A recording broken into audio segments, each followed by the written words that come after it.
You sometimes have trouble with the connection of the valve to the timer. That's what this video is about. My name is Eli Hall with AMS Landscaping out of Phoenix, Arizona. What we're doing here behind me is there was a bad connection with the wire that was connected with both, like I said, the timer and the solenoid of the valve, and it wasn't making a proper connection.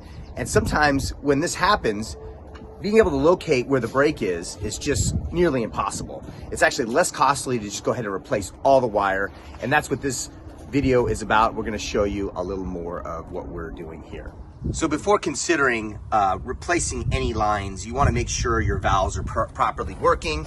You wanna make sure the solenoids are working. There's ways of testing that with our team, and obviously checking the timer as well at the actual timer location to make sure that those connections are working. But at times, the wire does have a bad connection. In this case, we had bad connection. We're running all new wire, but here's the old wire that used to be used a lot more commonly back in the day when this system was originally installed.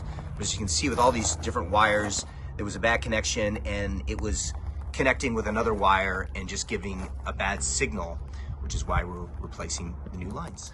All right, I'm gonna quickly show you how we test the timer to make sure the solenoid is good. We actually turn this station 1 on using a solenoid. Now, we are gonna connect the ground line, the ground wire, with the station 1. And now if you hear that click, what that is the solenoid turning on. Yeah, okay, you did it, 2-3 times, there you go. So now you can see that the solenoid is actually working, so that means the timer's working. So if there's an issue, you now know it's not the timer. Now to show you how we test the solenoid on this end is we actually take the solenoid, we'll remove the solenoid from the valve completely and test it at the timer. And that'll give us the indication of whether or not the solenoid is bad. So if the water's not turning on, you can turn the water on manually, but you can't turn the water on from the timer. And both the solenoid's fine and the timer's fine based off testing. The only other possibility could be is the actual line between systems. I hope this video was helpful for you.